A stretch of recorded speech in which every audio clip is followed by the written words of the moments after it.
La Ley 41/2002, de 14 de noviembre, regula los derechos y obligaciones en materia de autonomía del paciente y de información y documentación clínica. A continuación, se presentan los textos íntegros de los capítulos I y II.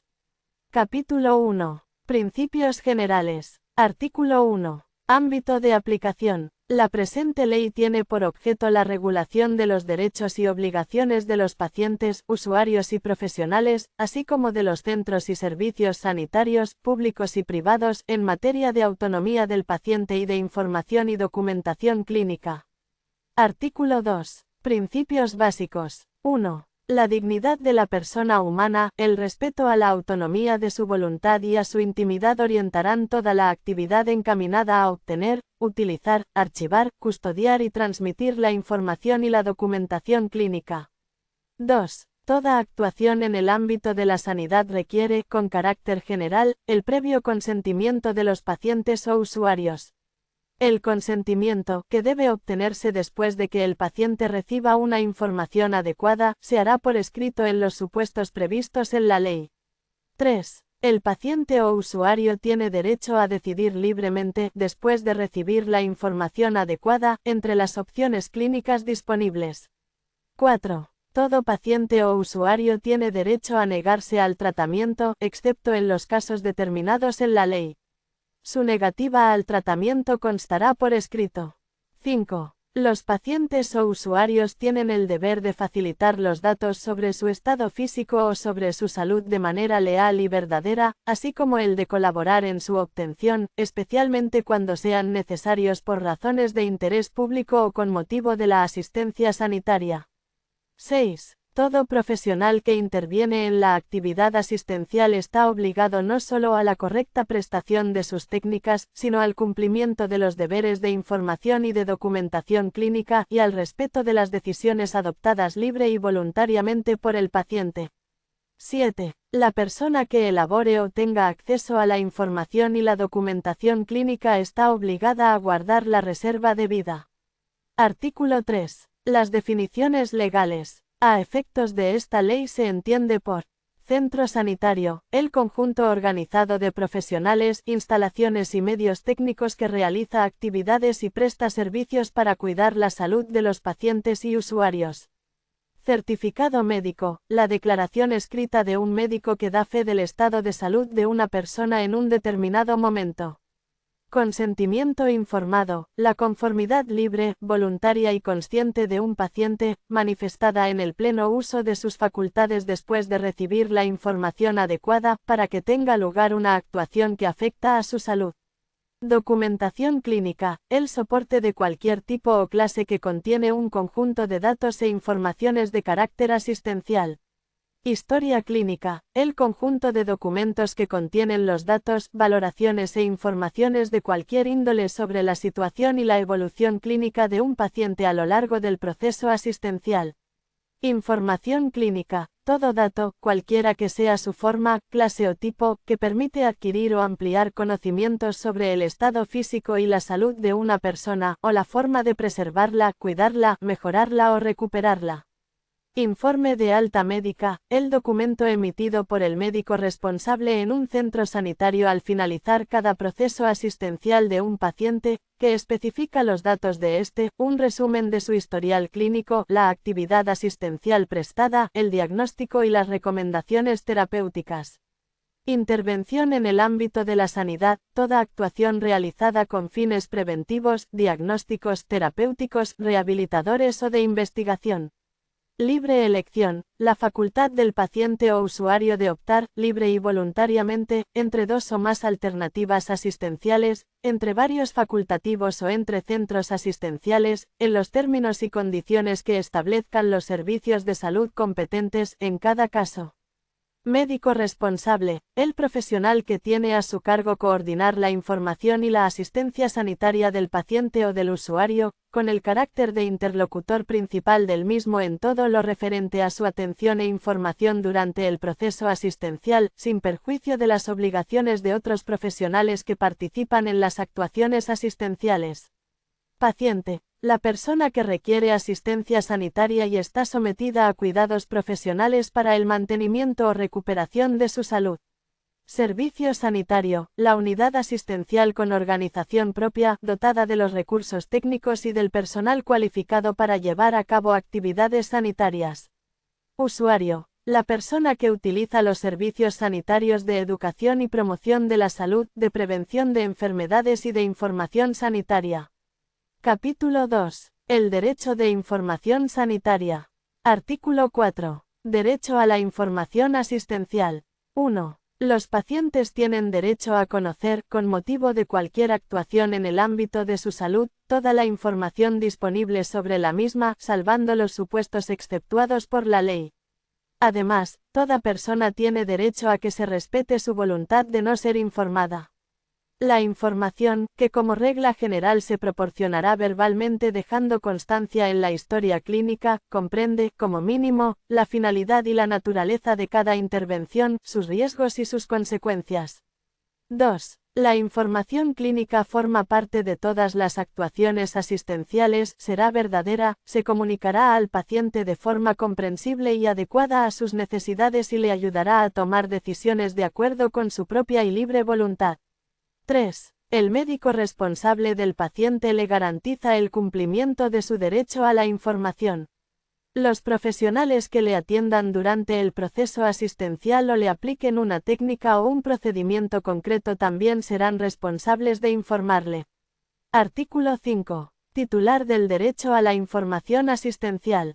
1. El titular del derecho a la información es el paciente. También serán informadas las personas vinculadas a él, por razones familiares o de hecho, en la medida que el paciente lo permita de manera expresa o tácita. 2. El paciente será informado, incluso en caso de incapacidad, de modo adecuado a sus posibilidades de comprensión, cumpliendo con el deber de informar también a su representante legal. 3. Cuando el paciente, según el criterio del médico que le asiste, carezca de capacidad para entender la información a causa de su estado físico o psíquico, la información se pondrá en conocimiento de las personas vinculadas a él por razones familiares o de hecho. 4. El derecho a la información sanitaria de los pacientes puede limitarse por la existencia acreditada de un estado de necesidad terapéutica. Se entenderá por necesidad terapéutica la facultad del médico para actuar profesionalmente sin informar antes al paciente, cuando por razones objetivas el conocimiento de su propia situación pueda perjudicar su salud de manera grave. Llegado este caso, el médico dejará constancia razonada de las circunstancias en la historia clínica y comunicará su decisión a las personas vinculadas al paciente por razones familiares o de hecho. Artículo 6. Derecho a la información epidemiológica. Los ciudadanos tienen derecho a conocer los problemas sanitarios de la colectividad cuando impliquen un riesgo para la salud pública o para su salud individual, y el derecho a que esta información se difunda en términos verdaderos, comprensibles y adecuados para la protección de la salud, de acuerdo con lo establecido por la ley. Capítulo 3. Derecho a la intimidad. Artículo 7. El derecho a la intimidad. 1. Toda persona tiene derecho a que se respete el carácter confidencial de los datos referentes a su salud, y a que nadie pueda acceder a ellos sin previa autorización amparada por la ley. 2. Los centros sanitarios adoptarán las medidas oportunas para garantizar los derechos a que se refiere el apartado anterior, y elaborarán, cuando proceda, las normas y los procedimientos protocolizados que garanticen el acceso legal a los datos de los pacientes. Capítulo 4. El respeto de la autonomía del paciente. Artículo 8. Consentimiento informado. 1. Toda actuación en el ámbito de la salud de un paciente necesita el consentimiento libre y voluntario del afectado, una vez que, recibida la información prevista en el artículo 4, haya valorado las opciones propias del caso.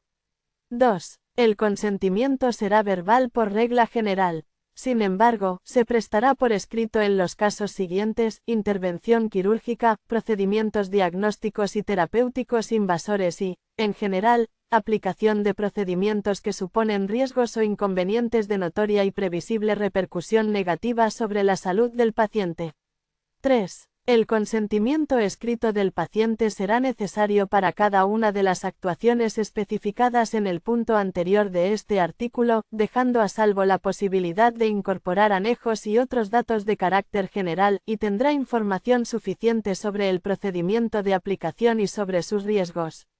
4. Todo paciente o usuario tiene derecho a ser advertido sobre la posibilidad de utilizar los procedimientos de pronóstico, diagnóstico y terapéuticos que se le apliquen en un proyecto docente o de investigación que en ningún caso podrá comportar riesgo adicional para su salud. 5. El paciente puede revocar libremente por escrito su consentimiento en cualquier momento. Artículo 9. Límites del consentimiento informado y consentimiento por representación. 1. La renuncia del paciente a recibir información está limitada por el interés de la salud del propio paciente, de terceros, de la colectividad y por las exigencias terapéuticas del caso. Cuando el paciente manifieste expresamente su deseo de no ser informado, se respetará su voluntad haciendo constar su renuncia documentalmente, sin perjuicio de la obtención de su consentimiento previo para la intervención. 2. Los facultativos podrán llevar a cabo las intervenciones clínicas indispensables en favor de la salud del paciente, sin necesidad de contar con su consentimiento, en los siguientes casos. A. Cuando existe riesgo para la salud pública a causa de razones sanitarias establecidas por la ley. En todo caso, una vez adoptadas las medidas pertinentes, de conformidad con lo establecido en la Ley Orgánica 3/1986, se comunicarán a la autoridad judicial en el plazo máximo de 24 horas siempre que dispongan el internamiento obligatorio de personas. B. Cuando existe riesgo inmediato grave para la integridad física o psíquica del enfermo y no es posible conseguir su autorización, consultando, cuando las circunstancias lo permitan, a sus familiares o a las personas vinculadas de hecho a él. 3. Se otorgará el consentimiento por representación en los siguientes supuestos. A. Cuando el paciente no sea capaz de tomar decisiones, a criterio del médico responsable de la asistencia, o su estado físico o psíquico no le permita hacerse cargo de su situación. Si el paciente carece de representante legal, el consentimiento lo prestarán las personas vinculadas a él por razones familiares o de hecho. B. Cuando el paciente tenga la capacidad modificada judicialmente y así conste en la sentencia. C. Cuando el paciente menor de edad no sea capaz intelectual ni emocionalmente de comprender el alcance de la intervención. En este caso, el consentimiento lo dará el representante legal del menor, después de haber escuchado su opinión, conforme a lo dispuesto en el artículo 9 de la Ley Orgánica 1/1996, de 15 de enero, de protección jurídica del menor. 4. Cuando se trate de menores emancipados o mayores de 16 años que no se encuentren en los supuestos B y C del apartado anterior, no cabe prestar el consentimiento por representación. No obstante lo dispuesto en el párrafo anterior, cuando se trate de una actuación de grave riesgo para la vida o salud del menor, según el criterio del facultativo, el consentimiento lo prestará el representante legal del menor, una vez oída y tenida en cuenta la opinión del mismo. 5. La práctica de ensayos clínicos y la práctica de técnicas de reproducción humana asistida se rigen por lo establecido con carácter general sobre la mayoría de edad y por las disposiciones especiales de aplicación. 6. En los casos en los que el consentimiento haya de otorgarlo el representante legal o las personas vinculadas por razones familiares o de hecho en cualquiera de los supuestos descritos en los apartados 3 a 5, la decisión deberá adoptarse atendiendo siempre al mayor beneficio para la vida o salud del paciente. Aquellas decisiones que sean contrarias a dichos intereses deberán ponerse en conocimiento de la autoridad judicial, directamente o a través del Ministerio Fiscal, para que adopte la resolución correspondiente, salvo que, por razones de urgencia, no fuera posible recabar la autorización judicial, en cuyo caso los profesionales sanitarios adoptarán las medidas necesarias en salvaguarda de la vida o salud del paciente, amparados por las causas de justificación de cumplimiento de un deber y de estado de necesidad. 7. La prestación del consentimiento por representación será adecuada a las circunstancias y proporcionada a las necesidades que haya que atender, siempre en favor del paciente y con respeto a su dignidad personal. El paciente participará en la medida de lo posible en la toma de decisiones a lo largo del proceso sanitario. Si el paciente es una persona con discapacidad, se le ofrecerán las medidas de apoyo pertinentes, incluida la información en formatos adecuados, siguiendo las reglas marcadas por el principio del diseño para todos de manera que resulten accesibles y comprensibles a las personas con discapacidad para favorecer que pueda prestar por sí su consentimiento. Artículo 10. Condiciones de la información y consentimiento por escrito. 1. El facultativo proporcionará al paciente, antes de recabar su consentimiento escrito, la información básica siguiente. A. Las consecuencias relevantes o de importancia que la intervención origina con seguridad. B. Los riesgos relacionados con las circunstancias personales o profesionales del paciente. C. Los riesgos probables en condiciones normales conforme a la experiencia y al estado de la ciencia o directamente relacionados con el tipo de intervención. D. Las contraindicaciones. 2. El médico responsable deberá ponderar en cada caso que cuanto más dudoso sea el resultado de una intervención, más necesario resulta el previo consentimiento por escrito del paciente. Artículo 11. Instrucciones previas. 1. Por el documento de instrucciones previas, una persona mayor de edad, capaz y libre, manifiesta anticipadamente su voluntad, con objeto de que ésta se cumpla en el momento en que llegue a situaciones en cuyas circunstancias no sea capaz de expresarlos personalmente, sobre los cuidados y el tratamiento de su salud o, una vez llegado el fallecimiento, sobre el destino de su cuerpo o de los órganos del mismo. El otorgante del documento puede designar, además, un representante para que, llegado el caso, sirva como interlocutor suyo con el médico o el equipo sanitario para procurar el cumplimiento de las instrucciones previas. 2. Cada servicio de salud regulará el procedimiento adecuado para que, llegado el caso, se garantice el cumplimiento de las instrucciones previas de cada persona, que deberán constar siempre por escrito. 3. No serán aplicadas las instrucciones previas contrarias al ordenamiento jurídico, a la lex artis, ni las que no se correspondan con el supuesto de hecho que el interesado haya previsto en el momento de manifestarlas. En la historia clínica del paciente quedará constancia razonada de las anotaciones relacionadas con estas previsiones. 4. Las instrucciones previas podrán revocarse libremente en cualquier momento dejando constancia por escrito. 5. Con el fin de asegurar la eficacia en todo el territorio nacional de las instrucciones previas manifestadas por los pacientes y formalizadas de acuerdo con lo dispuesto en la legislación de las respectivas comunidades autónomas, se creará en el Ministerio de Sanidad y Consumo el Registro Nacional de Instrucciones Previas que se regirá por las normas que reglamentariamente se determinen, previo acuerdo del Consejo Interterritorial del Sistema Nacional de Salud. Artículo 12. Información en el Sistema Nacional de Salud. 1. Además de los derechos reconocidos en los artículos anteriores, los pacientes y los usuarios del Sistema Nacional de Salud tendrán derecho a recibir información sobre los servicios y unidades asistenciales disponibles, su calidad y los requisitos de acceso a ellos.